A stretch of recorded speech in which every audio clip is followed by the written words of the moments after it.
All right, so good morning, everybody. So we'll lecture today the cell. So the cell is the smallest living unit. And for us, we have different types of cells. They come in different shapes as well. So it's the main composition is a boundary, which is the plasma membrane and the stuff inside it. So the soup they call the cytoplasm. So cyto is cell, and then the organs, all the functional parts inside the cell are the organelles. So you have the cell membrane, all the soup, and then all the parts inside. That's it. So the most important structure is the plasma membrane. It creates a boundary and it controls what goes inside the cell, what goes out, what stays inside, what stays out. And that is achieved by the phospholipid bilayer. And if you recall from chemistry, the phospho head likes water and the lipid tails are hydrophobic, so they like fat. I'll put fat here. So the cell membrane structure, the phospholipid has both properties, liking water and liking fat at the same time. So let's go to the image of this lipid bilayer. So as you can see here in the image, all the orange balls are the phosphate heads. So remember, the phosphate heads, they like water. So we have them sticking on the outside of the cell, but also on the inside of the cell, we have the phosphate blue heads, and they also like water. So in between, you have all of the lipid tails that creates a fat layer. So that prevents water from passing through the fat layer. So it keeps everything on the outside outside and everything on the inside inside. And you can see in this mosaic structure of the cell membrane, there's lots of different parts and different groups. So you have cholesterol that keeps the cell membrane flexible. So if you live in cold temperatures, cold climates, you're going to have a lot of cholesterol. Different proteins, they can span the entire membrane, or they can just be on one side or the other.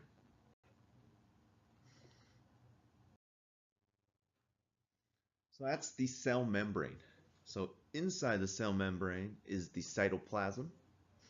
So it has a lot of structure. It's not just a bag of jelly. And within it, you have all of the organs of the cell. They call them organelles. First one we'll talk about is ribosomes. So ribosomes is where we make protein. So it'll use the information from DNA, RNA, and they'll translate it into our protein. Endoplasmic reticulum. So think of this as the assembly plant or the manufacturing plant. Because the information from the DNA will exit the nucleus and enter into the endoplasmic reticulum. So I'll go over this again when we get to the image. So we have two types, rough and smooth. And the difference is the presence of ribosomes. So if you're rough, you have ribosomes, you're going to be making proteins. If you're smooth, then you don't have ribosomes, you're going to be making mostly fats, mostly lipids. Golgi apparatus. So we have the assembly plant, that is the endoplasmic reticulum. Once we have created our product via DNA instruction, we need to package it. So this is shipping and receiving. Right. So they'll package up the final products to exit and be delivered to elsewhere in the body. Processing and packaging. All right, so here is the image. So inside the nucleus, what would you find? Which macromolecule? DNA. right? So we have DNA inside the nucleus. But if we want to send that signal out, right? So here's the endoplasmic reticulum. We need to transcribe it into RNA. So DNA inside the nucleus, we want that code. We got to transcribe it into RNA. So here in the endoplasmic reticulum, this is the assembly plant. So if it's rough, what are we making? Proteins, right? It's rough because it has ribosomes. If it is smooth, there are no ribosomes. So what is it making there? Yep, cell membranes, lipids, fats. So as you can see, as things are being made, they're being pushed out. And when they're finished, we need to package them and ship them out. So here is the FedEx center of the cell. That's the Golgi apparatus. So you can see how these membranes are kind of pinching off. So they're going to pinch off into little packages that are eventually sent out of the cell.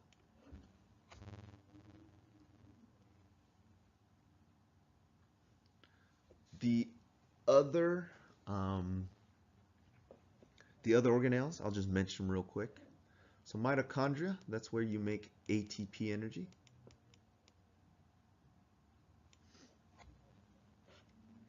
Lysosomes, they contain chemicals that digest. So if the cell takes in food or takes in any nutrients, they'll need to break it down. And these little packets have digestive enzymes. They'll merge with the food and then break it down for the cell. Centrioles, these are involved in mitosis when cells divide. These guys will actually pull the DNA to opposite ends. Once we get to mitosis, I'll further explain that.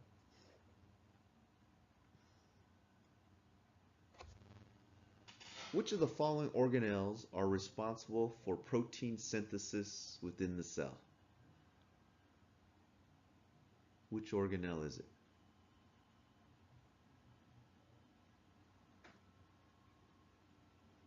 Any guess? The ribosome. Very good. So here in the rough endoplasmic reticulum, it has a rough texture because all those dots are ribosomes. That is the site of protein synthesis.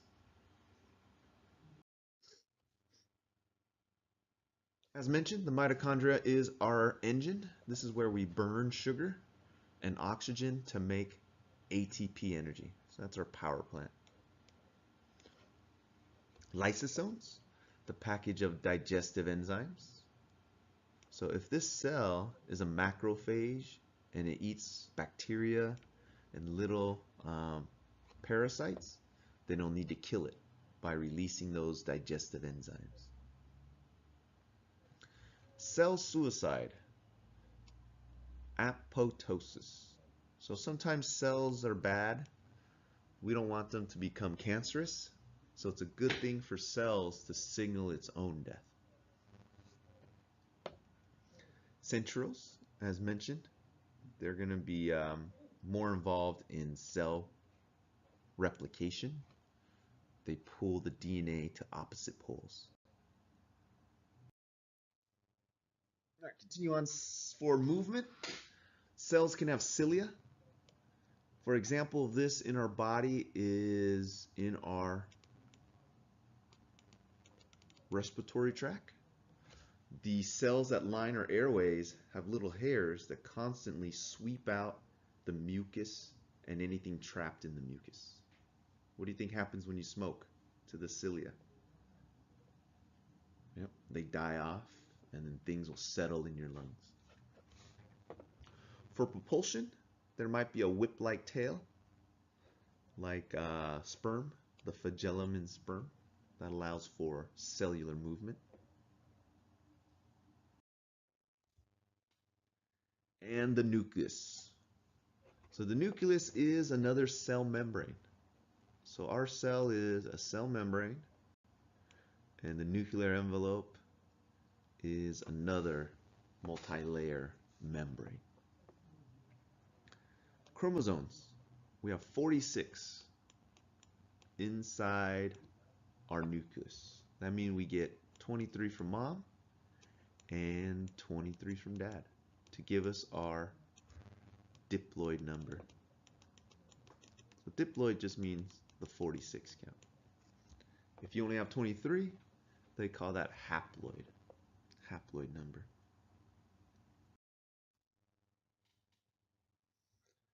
So depending on the function of the cell, it'll have different shapes and even different organelles. So for example, the muscle cells, they'll have a lot of mitochondria because you'll need to produce a lot of ATP energy in order to contract the muscles. You'll find the PowerPoint to the lecture in the announcements. Active transport. So this is gonna require some energy. So what this means is we are moving things from low concentration, passive, we don't need energy. We're moving things from high concentration to low concentration. So the example I used was just simple diffusion of an air freshener. So if I spray it at the front of the room, it's highly concentrated right there at the front of the room. But I just give it some time, maybe 1 minute, and now it has spread throughout the whole room without me putting any energy. So things will go from high concentration to low. So that is diffusion in its simplest sense. Dialysis, I should go with osmosis first. So osmosis is the movement of water through a semi-permeable membrane. So some of the things dissolve, probably won't be able to pass through, but water definitely can. Dialysis, here we're talking diffusion of small solutes. So this is what your kidney does with the blood. Filters out small particles and toxins. Filtration under some kind of pressure.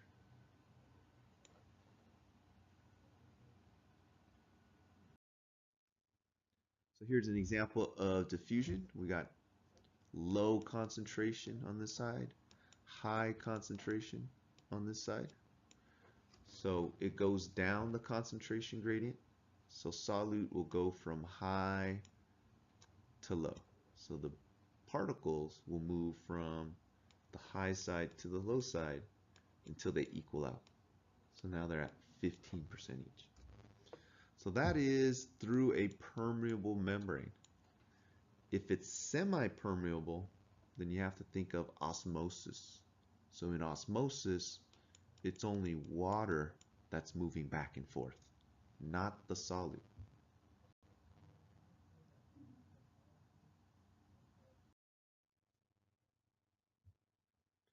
Active transport. So this is going to be the opposite. We're going to be moving from low concentration to high. So conversely, that air freshener that I sprayed is throughout the room. But if I want to capture that back, I have to go around the room, running around and grabbing all the molecules out of the air and putting it back in the bottle. That's going to cost tons and tons of energy. Right? And in our cell, there's going to be ATP that's used. So in our body, every cell in our body is going to pump out sodium and pump in potassium. So we'll talk about the sodium-potassium pump. So very important, because in lethal injection, this is what we use to kill you. The last injection you get is a high dose of potassium. Phago means to eat. So this is your cell eating. It engulfs particles and digests them. Pino is cell drinking. So to keep them apart, to remember, just remember, I like to drink my vino. Right? Pino, vino. So if you like wine, then Pinot is drinking, Phago is eating. Here is the sodium-potassium pump. We have the cell membrane here. Recall the phospholipid heads and the phosphate heads and the lipid tails. So this protein spans the entire membrane, and the first step is to take out 3 sodiums, right? And then with ATP energy, it changes the shape of the protein, and now it allows for 2 potassiums to enter. So when the sodium exits the cell, the potassium are now trapped in the protein, and then they will be subsequently released. So every cell in our body will have tons of potassium on the inside, but a lot of sodium on the outside. So this is how we create electricity, because these particles have a charge on them, and anytime you move charged particles, you make electricity. Potassium has a positive charge as well. All right, cell reproduction. We'll get to the phases. So if the cell is not reproducing, then it's in interphase. So that's when it's not actively dividing. Once it is actively dividing, then that is called mitosis. So remember the chromosome count. We have to keep the chromosome count. So somewhere in the process, we had to copy our DNA in order to get 46 chromosomes back out. Genetic code, of course, is in our DNA. So our RNA is what it's transcribed to. So from DNA to RNA, that process is called transcription. So DNA is in the nucleus, RNA is in the cytoplasm. So now on ribosomes, if we translate that into protein, use that information, then that's called translation. So here it is pictorially. So we have double-stranded DNA, but we only need 1 strand. So here we opened it up. We opened up the DNA strand to expose it, and we're using that as a template to make our RNA. RNA will then exit the nucleus. Now it's into the cytoplasm, and on the ribosomes, it's going to read the RNA, 3 base pairs at a time. So every 3 base pairs will code for 1 protein, or sorry, 1 amino acid. So the chain will continue. I'll read the next 3. It codes for the next amino acid, and then the chain will continue. Here it is folding into its secondary structure. So this is an alpha helix. So the primary structure is just a sequence, and then once it starts folding because of the side chain interaction, you get a secondary structure. This is the alpha helix. And then once the protein is completely folded, then that gives it its 3-dimensional structure, which is its tertiary structure. If there's multiple subunits that work together, that would then be the quaternary structure of a protein. Transcription, DNA into RNA. Translation, RNA into proteins.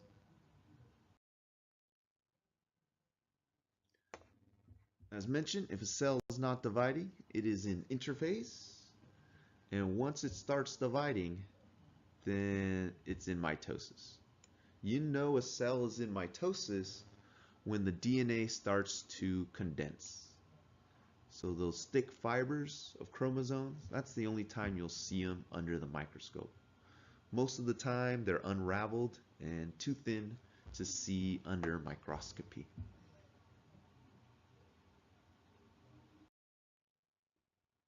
First step. So remember the acronym PROMAT. That'll help you remember the stages of mitosis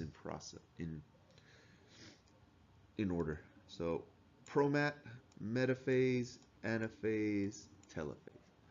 So prophase is when the chromosomes start to condense. So this is when you actually start to see the thick strands. How many chromosomes should you have at this point?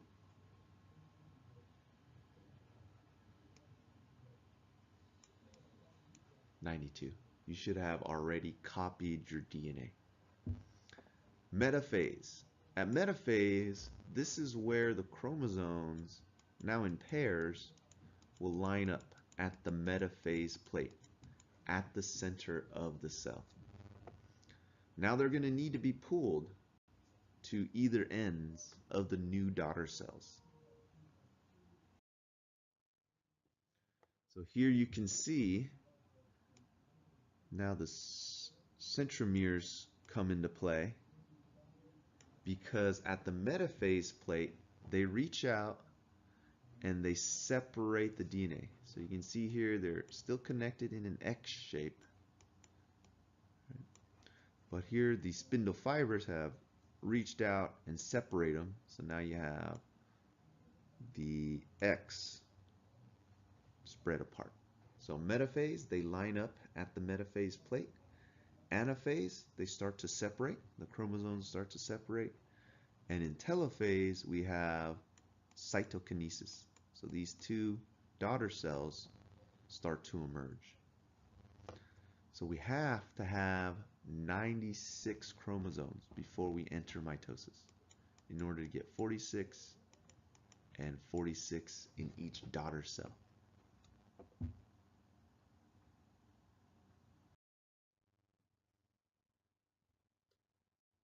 So metaphase plate, they all line up. Now at anaphase, they're getting pulled apart to separate ends of the new cells. And then in telophase, now that the DNA is already separated, the nuclear envelope starts to form, and then we have cytokinesis where cell membrane starts to separate the two daughter cells.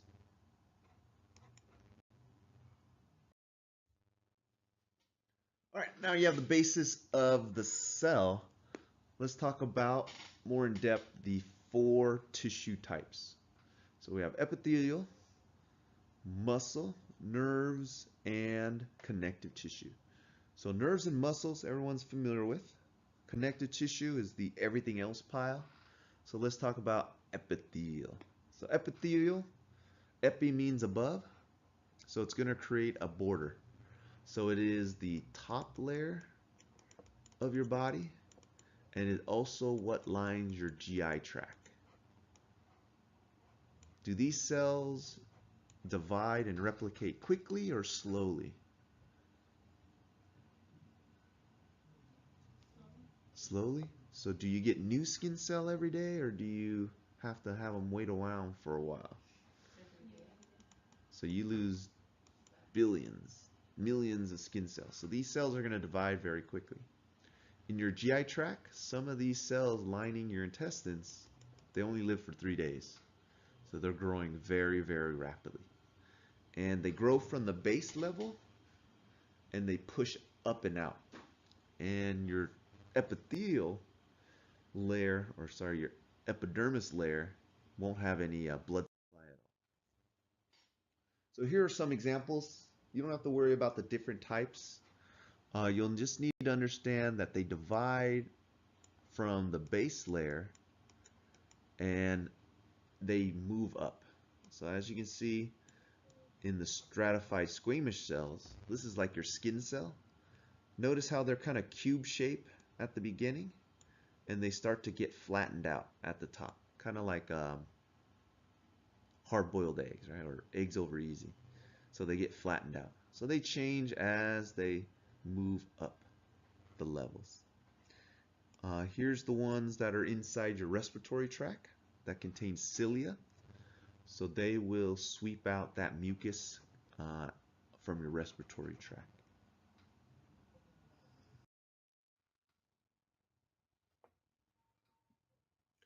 So this slide just summarizes the different types. So don't get too bogged down by them. They're just described on what they look like.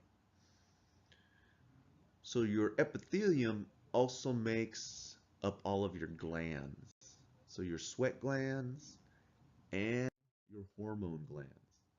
So you can see here, these cells arrange each other, and this is just a slice. So imagine this in 3D and how a tube is formed from those cells.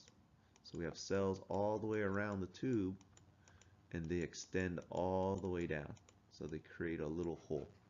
So these cells will dump their products into this tube. So this could be the hormones or your sweat that's created, and then that's delivered to the site. So here it is outlined. So you can see how they're creating that tube-like structure.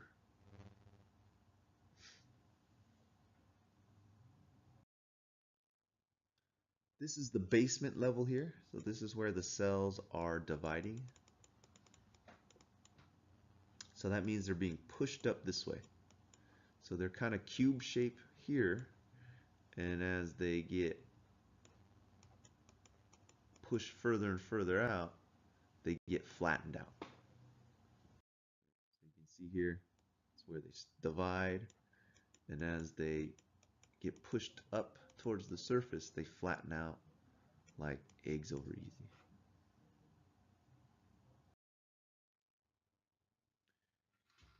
Here we have mucus secretion. So these cells will produce mucus. They'll dump them out, and you'll see all of these cells here have the cilia.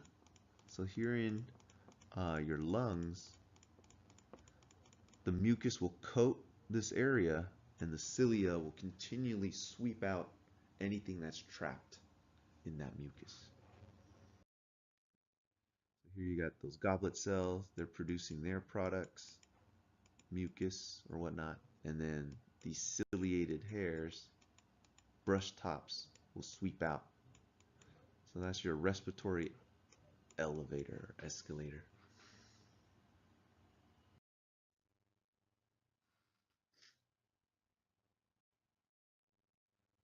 Now here's just another example of how the cells are changing as they're being pushed up and out.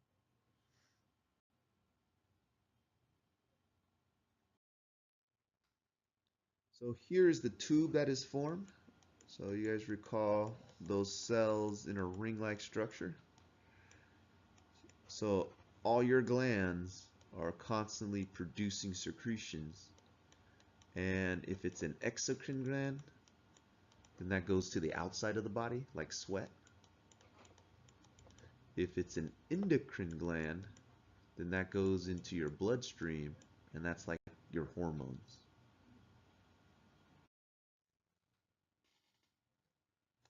All right, the last type that's probably the hardest is connective tissue.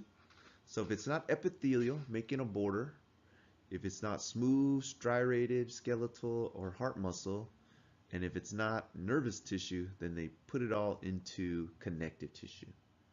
Right? So the glue that holds things together, so fat is connective tissue.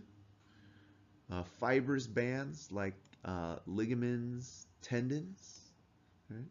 If you ever ate beef jerky, and then that thing you keep on chewing that wouldn't break down, that's connective tissue.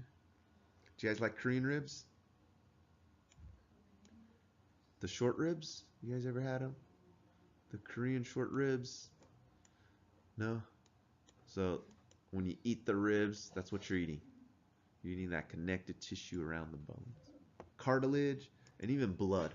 Blood is a fluid connective tissue. This is bone. So the structure of bone, the main structure of bone is the Haversian system or the osteon. So this has a central canal, and around it in these holes called lacunae this is actually where the bone cells live, laying down the bone matrix. So bone is living and dead at the same time. It's calcium phosphate crystals and this matrix secreted by the living cells. So here you see a chondrocyte. So this is a cartilage cell. It's inside its little house here. And it's producing all of this fibrous stuff, all the proteins and all the living parts of the bone. So your bone is constantly being dissolved and rebuilt at the same time.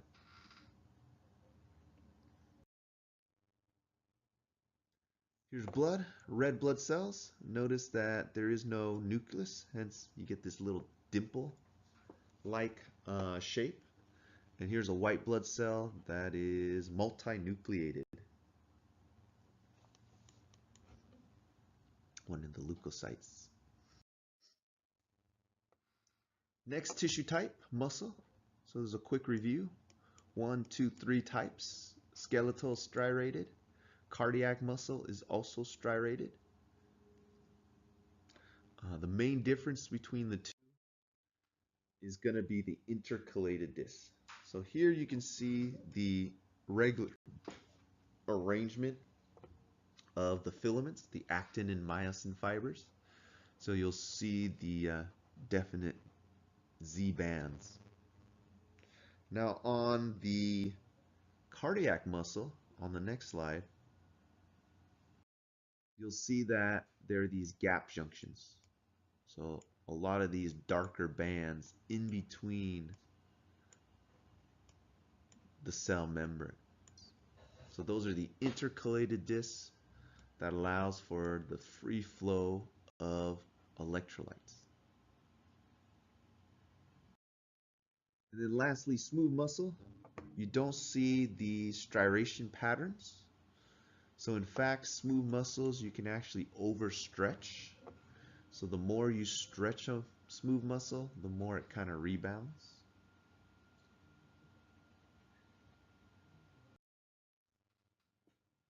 Lastly is nervous tissue. So for every one nerve cell, you're going to have a bunch of helper cells. So the helper cells are called glia cells or neuroglia. So these guys can divide. However, your nerve cells, not a lot of them can divide. So dendrites are the hair-like structures that the nerve cell will use to reach out. And then the axons are just this tail part here.